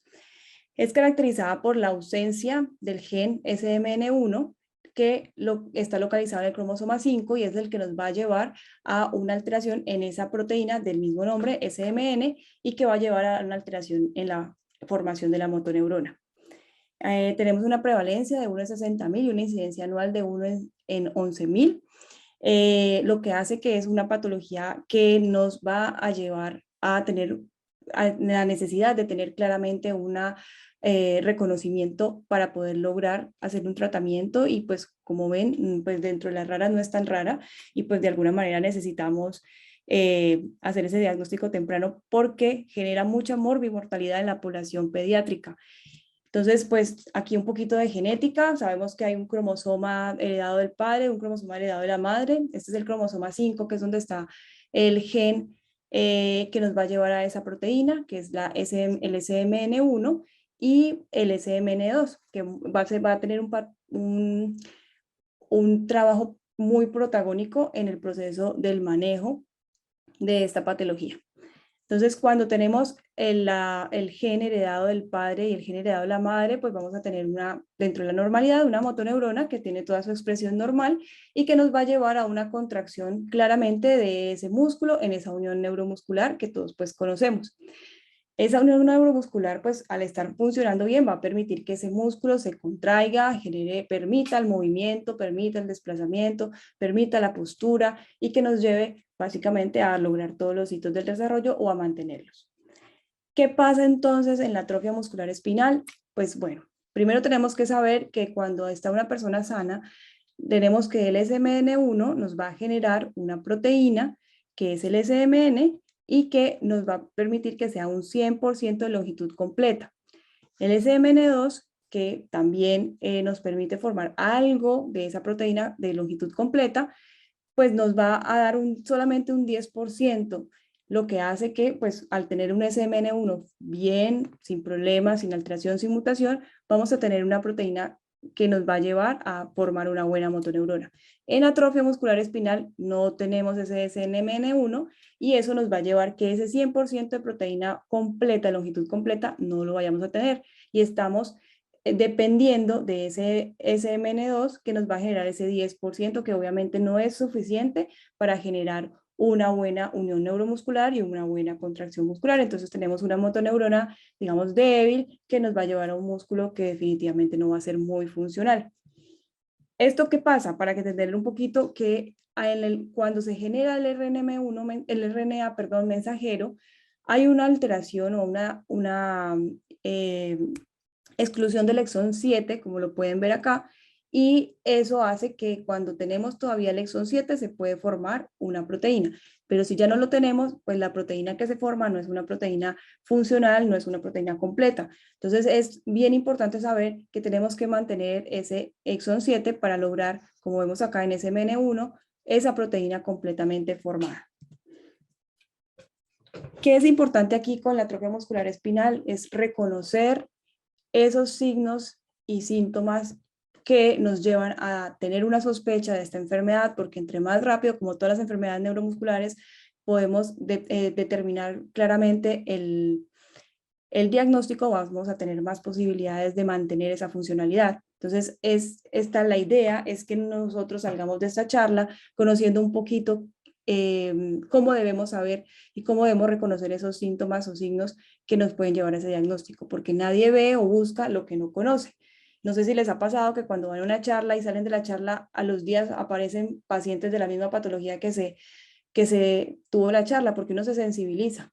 Entonces, pues la idea es esta, que se sensibilicen frente a esta patología y que podamos continuar un poco con el diagnóstico temprano. ¿Qué tenemos en la clínica de atrofia muscular espinal? Una debilidad proximal, de predominio proximal, una hipotonía que ya la doctora Natalia en la primera charla nos explicó qué significa y cómo la podemos detectar en los pacientes, una ausencia de reflejos, la ausencia puede estar completa o simplemente una hiporreflexia, los reflejos pueden estar disminuidos, el llanto y la succión son débiles, el paciente tiene debilidad en sus músculos respiratorios y de la alimentación y la succión, y eso hace que genere una alteración a nivel del llanto y la succión. Las fasciculaciones en lengua se ven más en las etapas tempranas o en la fase temprana y es importante tenerla en cuenta para cuando queremos saber realmente si estamos enfrentados a este tipo de patología. La respiración abdominal, la insuficiencia respiratoria, que es la principal causa de fallecimiento de estos pacientes, y pues una musculatura muy débil o atrófica. Es importante saber que los niños con debilidad siempre presentan hipotonía, pero al revés, la hipotonía puede existir sin debilidad. Entonces, esto es algo que debe quedar claro porque básicamente la diferencia, aquí en esta patología estamos con las dos, pero hay algunos pacientes pueden estar excluidos, es saber exactamente si hay debilidad o no. Entonces, el tono, bueno, ya lo vimos, es una alteración o una disminución de la fuerza de ese músculo, de la contracción que mantienen en reposo esos músculos, y eso hace que haya una disminución de la resistencia. Por eso esas pruebas, las pruebas que hacemos normalmente en el examen neurológico, como el de la bufanda, el landó, la extracción, todos esos hacen que realmente nos muestren que estamos enfrentados a una hipotonía y debilidad. ¿Cómo se clasifica la atrofia muscular espinal? Y esto es bien importante porque tenemos unos grupos que hacen que dependiendo del hito logrado nos dan realmente una clasificación. Entonces tenemos la atrofia muscular tipo 0 que se ve más afectación a nivel prenatal, realmente muy pocos logran nacer y cuando logran nacer tienen una esperanza de vida de menor de 6 meses. La principal afectación o lo que los lleva al fallecimiento es una alteración en la pues una insuficiencia respiratoria o una alteración en la parte cardíaca. La cantidad del SMN1 en este caso es 1, el SMN2, perdón, es 1, y eso es algo muy importante que más adelante les voy a explicar para que lo tengamos en cuenta. El tipo 2 tiene una edad de presentación en 0 a 6 meses, tiene una esperanza de vida menores de 2 años sin soporte ventilatorio respiratorio, realmente siempre necesitan una intervención, que en este caso siempre es traqueostomía y dependencia de ventilación mecánica. Y ellos son niños que nunca se logran sentar. O sea, realmente no terminan con lograr este hito y por eso se clasifican en este tipo 1. El tipo 2 aparece más o menos entre los 6 a 18 meses. El niño logra sentarse, pero no continúa logrando sus hitos del desarrollo, no logra una bipedestación, no logra una deambulación, no logra un gateo formal, un cuadrúpedo pues con una alternancia como normalmente esperamos un gateo, no lo logra. Tiene una esperanza de vida mucho mayor, en algunos llegan hasta los 25 años, y en este caso, pues miren que vamos aumentando el SMN2. Aquí tendríamos más o menos unas 3 copias de SMN2. El tipo 3 es ya para niños mayorecitos, ya logran algunos ya el bípedo y la marcha, y la principal alteración es que ya pues empiezan a presentar como temblores en las manos y empiezan a tener una disminución en el trofismo muscular. Este ya tiene una SMN2 de 3 a 4 y en la 4 pues que ya es prácticamente una esperanza de vida normal que se encuentra en pacientes más adultos, en más de 21 años, pues ya tenemos una cantidad de copias de SMN2 mayor. Esto nos muestra que a medida que tengamos más cantidad de copias de SMN2 es menos agresiva la lesión que tenemos a nivel neuromuscular. ¿Cómo debemos reconocerlo en nuestras consultas? Esto es las preguntas claras que hacen los papás en la consulta con cualquiera de las especialidades que pueden atender estos pacientes: pediatría, neurología pediátrica, fisiatría, neumología o simplemente en la consulta de crecimiento y desarrollo, que es importante que lo reconozcamos para que podamos guiar al paciente de la mejor manera. En atrofia muscular tipo 1 tenemos a una mamá que nos puede preguntar: mi hija no tiene fuercita, se le mueve la lengua cuando está succionando o no puede succionar porque la lengua se le mueve o le llama la atención porque medio la saca y ahí ya está haciendo eso se llama fasciculación, pero pues el lenguaje de la madre le tiembla la lengua. Mi hija no agarra un sonajero, no responde a los juguetes, no alcanza a agarrarlo y llevarlo a línea media. Mi hija no sostiene la cabeza, respira como raro, su tórax está como raro porque se forman unos tórax en forma de campana. Y mi hija, el llanto suena pasito. Esa es otra queja, otra pregunta que pueden tener los padres frente a las alteraciones pues, que encuentran dentro del neurodesarrollo. Es importante en este caso preguntar siempre los movimientos generales mientras están en el embarazo. Se le pregunta a la mamá, ¿usted vio o sintió que la niña se le movía bien? ¿Realmente sintió que tuvo los movimientos si tienen un segundo hijo? Este es el caso de un segundo o tercer hijo, pues realmente si tuvo ese movimiento muy parecido a su primer hijo, a su segundo hijo, con respecto a este embarazo, porque desde allí se pueden detectar algunas alteraciones que nos pueden guiar a un diagnóstico temprano. En la atrofia muscular espinal tipo 2, pues siempre vamos a tener una pregunta que el niño está muy flojito, lo sienten siempre muy flojito y las fasciculaciones en lengua, pero aparecen como un temblor también en las manos, y aquí pues obviamente el hito más importante es que el niño logró sentarse, pero no logra gatear, no logra ponerse de pie y mucho menos caminar. Entonces ahí se queda en ese hito y no logra continuar en su proceso, no permite, ahí es donde pueden aparecer muchas alteraciones respiratorias porque la caja torácica es débil y aparte pues los músculos respiratorios son débiles y pues es importante que podamos hacer, como les digo, ese diagnóstico a tiempo. Y en AME tipo 3 ya el niño logró caminar, ya logró en algunos casos correr, y ahí hay como más que una dificultad para seguir ganando, es como un retroceso en el proceso. El niño sí logra caminar, pero ya después lo empiezan a ver que camina como raro, que corre con dificultad, que en las competencias en el colegio con los amiguitos se queda atrás, no logra ganar siempre las competencias, tiene dificultad para subir las escaleras, cuando se va a parar del pie hace como una maroma rara que es conocida como el Gowers, y también aparecen pues las fasciculaciones, pueden ser en manos, ya en lengua es más difícil, pero pueden aparecer también. Entonces, ¿qué tenemos cuando tenemos estas dudas? A ver, bueno, realmente si estamos enfrentados a una atrofia muscular espinal o qué será lo que tiene este paciente. Entonces ahí es donde tenemos que saber cómo le vamos a enfocar para definir un diagnóstico. En muchos casos se van hacia la electromiografía de neuroconducción, a una resonancia cerebral, un electroencefalograma, muchos otros estudios que quizás pues, nos pueden llevar o nos pueden decir más o menos, sobre todo el estudio electrodiagnóstico, si estamos enfrentados a una alteración neuropática o miopática. Pero realmente nos puede quitar muchísimo tiempo, como pueden ver, muchísimo tiempo en el diagnóstico. Y aquí realmente el consejo, el mensaje principal es que lo analicemos por medio de una MLPA, un estudio genético que es el que nos va a permitir determinar de manera clara si estamos enfrentados a esta patología. Porque igual a nivel de seguimiento y al manejo y todo, pues lo más importante es tener esta prueba confirmatoria. Una electromiografía, una resonancia, cualquier otro estudio no nos va, o una biopsia, no nos va a permitir determinar o notificar esta patología y pues obviamente perdemos tiempo valioso. Entonces, ¿qué hacemos? Tenemos la sospecha de AME, como les decía, hacemos una prueba, el MLPA, que es pues básicamente evaluar si tienen la copia o no tienen copia del SMN1, que como saben y les expliqué al principio, es la que nos va a desaparecer y la que nos va a generar la enfermedad o una motoneurona que no funciona bien. Entonces, si no tenemos ninguna copia del SMN1, ya tenemos una AME confirmada. Si tenemos una o dos copias, pues ahí tenemos como la duda porque igual está asociado a las síntomas y a los signos que le hemos encontrado al paciente. Entonces ahí tenemos que confirmar o evaluar con una secuenciación del SMN1. Si encontramos la mutación, confirmamos la atrofia muscular espinal. Si no la encontramos, no tenemos ninguna mutación, entonces tenemos que buscar otras cosas, de ahí es donde entrarían otros exámenes como la electromiografía, las neuroconducciones, la CPK, que nos van a permitir definir realmente frente a qué estamos enfrentados. Como les hablé en la clasificación, el SMN2 es el valor predictivo de la severidad del paciente. Entre más copias tengamos, mejor le va a ir al paciente.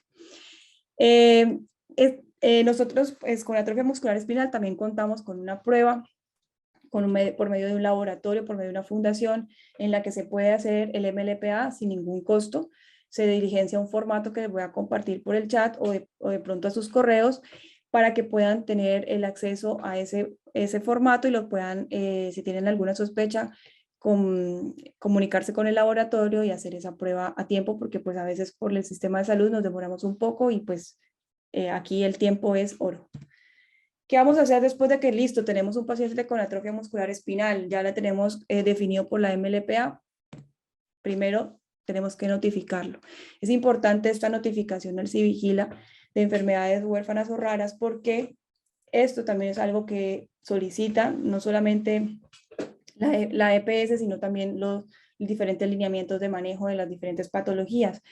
Esto a veces uno se enreda y uno dice, uy, no, pero eso es como complicado, eso hay que llevarlo no sé a dónde, la epidemiología, bueno, en fin, nos enredamos, pero realmente no tiene ninguna ciencia. Eso se encuentra, aquí abajo está el link donde lo pueden descargar fácilmente, son básicamente datos del paciente, no tiene ningún misterio realmente. Estos códigos que se ven, pues realmente son diligenciados más por la persona de epidemiología o de notificación de cada IPS, pero realmente no tiene ningún misterio. Realmente es algo fácil de llenar y creo que cualquiera podría llenar sin problema. Igual, ahí vemos algunos líderes del manejo de estas patologías que podríamos asesorar o guiar en el proceso de notificación, porque he tenido muchos casos en los que el paciente, listo, ya tiene el diagnóstico, es candidato a cierto tratamiento o a cierto manejo y resulta que no está notificado. Entonces, todo el proceso se nos alarga y a veces se nos pasan los tiempos y ya no es candidato a manejo, y es una tristeza no poder darle al paciente lo que realmente necesita por un tema de un documento que se podía diligenciar en 5 minutos. La atrofia muscular espinal pues no es la excepción al manejo integral. Realmente necesitamos un manejo multidisciplinario donde, como pueden ver en esta gráfica, la familia es muy importante que haga parte de ese manejo multidisciplinario. Es importante que conozcan de qué se trata la enfermedad, que tengan un acompañamiento cercano en todo el proceso, porque pues la atrofia muscular espinal es una enfermedad neurodegenerativa. El paciente, si no es candidato a tratamiento, va a ir deteriorándose en su proceso y la familia debe conocer esto. Entonces, por eso es que nosotros aquí metemos psicología y cuidado paliativo, porque desde el diagnóstico no hay que esperar que el paciente esté ya hospitalizado o que ya esté generando los últimos signos de riesgo de fallecer para poder ingresar al cuidado paliativo. Aquí desde el diagnóstico debe ingresar a cuidado paliativo y psicología para hacer ese acompañamiento, como les decía, por ser una enfermedad neurodegenerativa. Ortopedia, porque las principales complicaciones de la atrofia muscular espinal están a nivel óseo, es decir, hay alteraciones en la columna, escoliosis, alteraciones en las caderas, donde hay luxaciones que van a necesitar una deformidad en el pie porque no hay fuerza, entonces hay un equino, hay muchas cosas que son a manera de manejo de ortopedia y que es importante que hagan parte de este grupo interdisciplinario. Nutrición, porque pues obviamente ellos tienen alteración en la parte de glutoria, y gastro, porque pues también es importante definir si son candidatos a gastrostomía en algún momento, porque pues se tiene que mantener y generar esas condiciones del paciente. La parte respiratoria, que es muy importante porque, como les decía, es una de las principales causas de fallecimiento y que nos debe pues mantener acompañado con estudios de función pulmonar y el manejo adecuado de los pacientes en esta modalidad de neumología. Neurología pediátrica es bien importante porque pues obviamente es parte del proceso, y sobre todo cuando se es manejadas en un grupo interdisciplinario como la Junta de Neuromuscular, que es de la que les hablaré más adelante. Genética para el tema del diagnóstico y acompañamiento en el proceso de consejería genética, y pues fisiatría realmente en el proceso de definir todos los objetivos de rehabilitación que tenemos con estos pacientes, definir en qué momento vamos a dar una ayuda técnica como una silla de ruedas, como un bipedestador, como, bueno, diferentes dispositivos que tenemos, las mismas órtesis, los corsets en algunos casos para evitar esas deformidades de columna, y como principal medida, objetivos de rehabilitación. No es lo mismo rehabilitar a cualquier niño que a un paciente con enfermedad neuromuscular. Debe ser realizada en un grupo especializado en enfermedad neuromuscular, que conozcan todas las condiciones que pueden requerir estos pacientes. Y me faltó acá algo, pero es importante decirlo, también la parte de endocrinología, porque ellos tienen afectación de la edad ósea y pueden tener riesgo de fracturas tempranas. Entonces, todo ese manejo interdisciplinario es necesario para definir un manejo real y completo, obviamente acompañado de la familia o educando a la familia. Hay algo muy importante y que quizás es nuevo en la ciudad y que se viene manejando y que obviamente todos los estudios los hablan, es las escalas de la función osteomuscular o de la evaluación función osteomuscular. Estas escalas realmente hay unos artículos que definen cómo se debe hacer un seguimiento del estado funcional de los pacientes. Aquí no se define estamos tendiendo más a evaluar o a definir los pacientes y a caracterizarlos por el hito en el que están, ¿sí? O el que lograron.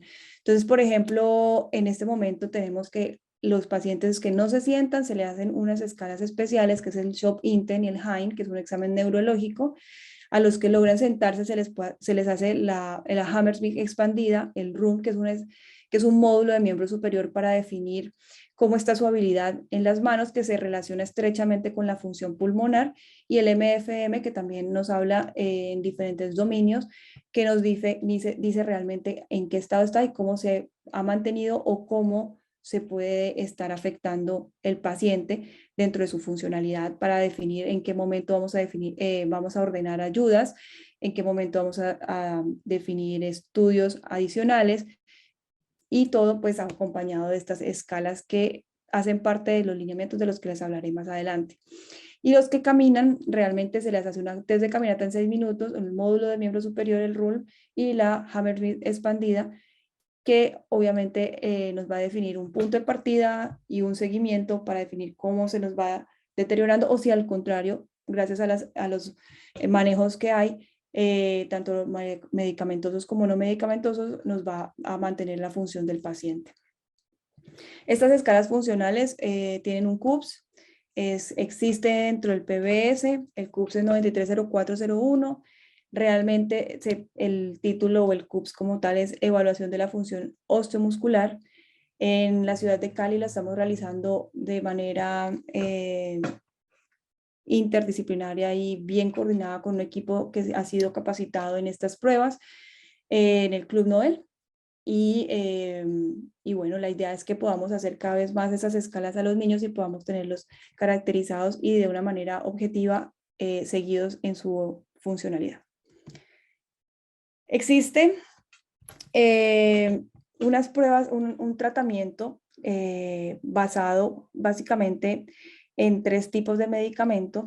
Estos son los 3 medicamentos que están hasta el momento aprobados por la FDA y por la EMA, que es la Agencia Europea de Medicamentos, donde tenemos el nusinersen, que es el que actualmente contamos en Colombia, y ¿qué es lo que van a tener? Pues realmente lo que hacen es que van a mantener estrategias para mantener esa proteína SMN de longitud completa lo mejor posible. La idea es que la ASO, los oligonucleótidos antisentidos, pues realmente lo que hacen es que se inyecta por vía intratecal el medicamento, el nusinersen, y lo que hacen ellos es inhibir el retiro, la exclusión o la omisión de exón 7 del SMN2, lo que permite tener una mayor cantidad de proteína SMN completa a base o con base en la SMN2 que tienen en el paciente, pues que la tiene las copias. Entonces, a nivel que entre más copias de SMN2 tengamos, pues mejor va a tener funcionalidad o mejor efecto va a tener este medicamento en los pacientes y va a lograr una mejor respuesta y un mantenimiento y continuar en la adquisición de los hitos del desarrollo para poder mejorar su funcionalidad. Existen otras 2 moléculas, pues la risdiplam y onazongene, que no, lo que hace es que ellos actúan a nivel, uno aparentemente transcribe, básicamente también trabaja como la SMN2, como el ASO, como las oligonucleótidos antisentidos. Estos 2 últimos no están todavía en Colombia, están aprobados por la FDA, como les decía, pero realmente no han llegado a Colombia. El de la molécula pequeña está de administración oral y lo que hace es como también evitar que se haga esa exclusión del exón 7 y permitir una mejor molécula, una proteína a base del SMN2. Y la otra es terapia génica, que lo que hace es una inyección intravenosa, dosis única, que lo que hace es incluir el SMN1 por medio del DNA, pues como les digo, es terapia génica, y lo que hace es que se permita en las células infectadas, ellos infectan las células y permite mayor reproducción de ese SMN1 y permite mantener mejor funcionalidad, porque ya desde allí se va a crear una mejor proteína SMN y mejor motoneuronas que nos permiten llevar a cabo una mejor unión neuromuscular y una mejor contracción muscular. Estos pacientes deben ser claramente manejados en una junta neuromuscular. La junta neuromuscular como base debe tener un genetista, un neuropediatra y un fisiatra, pero adicional se pueden haber un pediatra, neumólogos, endocrinos, que pueden estar nutricionistas, que pueden estar apoyando realmente todo este proceso de manejo interdisciplinario. ¿Por qué es importante que esta se vea de manera interdisciplinaria? Porque existen algunos lineamientos que son los que nos dicen que realmente estos pacientes deben ser vistos en este tipo de juntas y caracterizar el paciente, porque es que no todos los pacientes AME2, AME3, AME1 son iguales. O sea, todos tienen unas características que dependiendo de su valoración funcional en escalas, dependiendo de su alteración, de su mutación, dependiendo de su estado, digamos que no tenga traqueostomía, gastrostomía, que no necesite otras situaciones, van a ser o no candidatos a ciertos tratamientos. Y estos son los lineamientos que nos dicen si el paciente es candidato a nusinersen, y es importante reconocerlos y conocerlos porque desde allí es que podemos mejorar o mantener una calidad de vida para estos pacientes, generando así una mejor funcionalidad o por lo menos mantener la funcionalidad de los pacientes.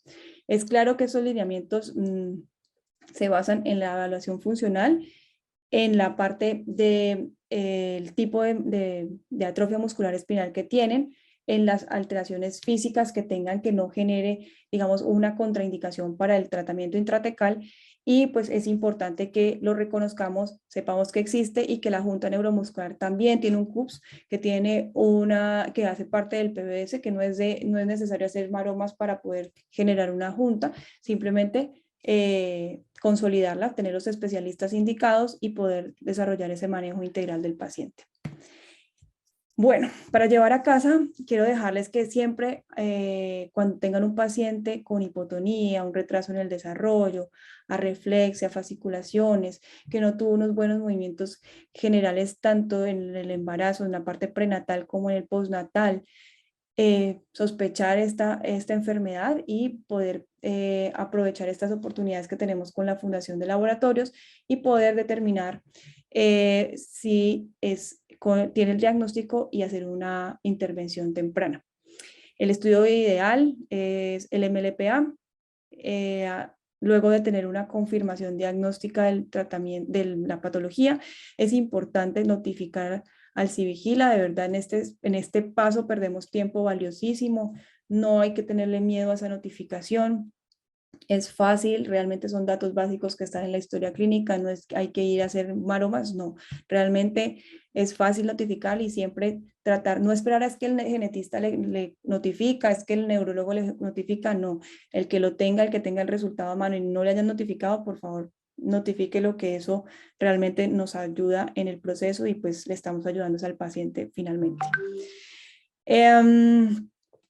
Esta patología, como la mayoría de enfermedades neuromusculares, requiere un manejo multidisciplinario, unos estudios complementarios, hay que hacerle unos buen seguimiento con estudios pulmonares, espirometría, oscilometrías, estudios de salud ósea, estudios de radiografías como panorámica de columna, radiografía de caderas, todo el manejo de escalas para saber su funcionalidad, tener todo el proceso de seguimiento de una manera pues organizada y continua,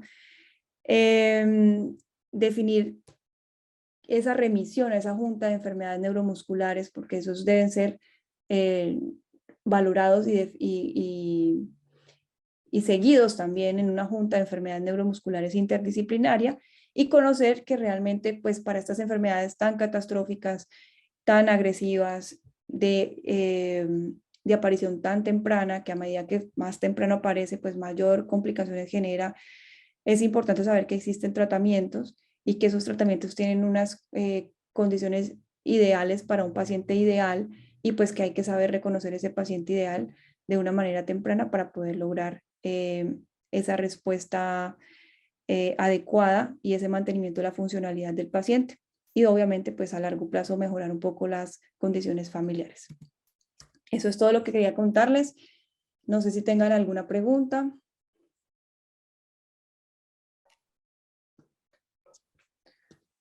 Muchas gracias, doctora Isabel.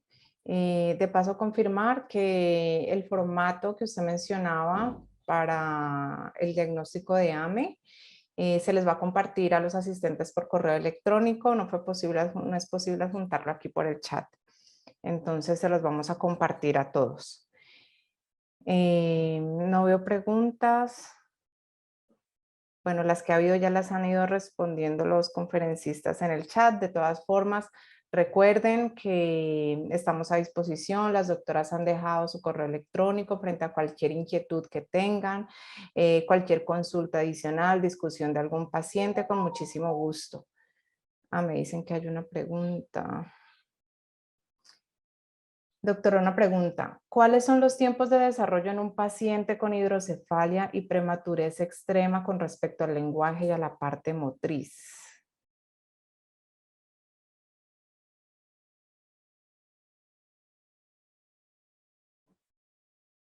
¿Me escucha, doctora? Sí, pero pues No sé. realmente no está asociada Sí. a atrofia muscular espinal, pero pues bueno, no sé cuál es la intención. Pues realmente todos los pacientes con hidrocefalia pues tienen un proceso diferente. Realmente siempre tienen un retraso en el desarrollo dependiendo de la alteración que tenga a nivel cerebral. No sé si la persona pudiera abrir el micrófono y explicarnos claramente cuál es su duda. No, estaba pensando que de pronto era de otra charla, pero la hicieron a las 6:30. O sea, ya estábamos en nuestra conferencia. No, creo que lo que podríamos mencionar allí es que no hay como definido cuando hay un antecedente específico que compromete el desarrollo neurológico como la prematurez. Digamos que son dos condiciones que se asocian de manera independiente. Si nosotros tenemos prematurez, vamos a tener que hacer la evaluación de los individuos con algo que se llama la edad corregida, que nos va guiando, pero en términos generales los niños deberían alcanzar todos los hitos del desarrollo, así hayan nacido pues antes de tiempo. Ya cuando hay hidrocefalia, como lo menciona la doctora Isabel, pues es otra condición que va a afectar específicamente de manera significativa el desarrollo de todo lo que tiene que ver con el sistema nervioso central.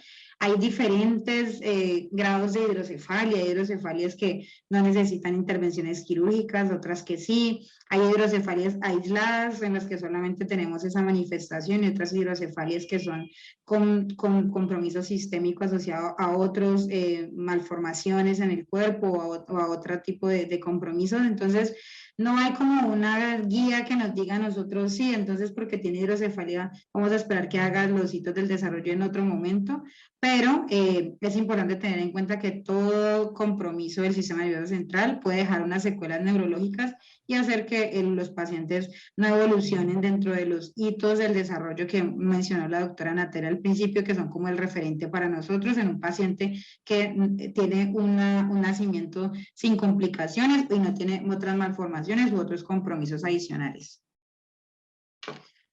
Veo otra pregunta para ti.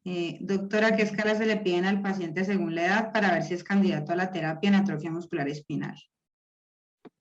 Realmente las escalas, más que por edad, como les mostraba en la diapositiva, se definen por el hito en el que están. Es decir, a los que no logran sentarse, se les hace unas pruebas como el Shop Intent, el HINE, que es el examen neurológico. A los niños que logran sentarse, se les hacen otras pruebas como el Hammersmith expandido, el RULM y el MFM.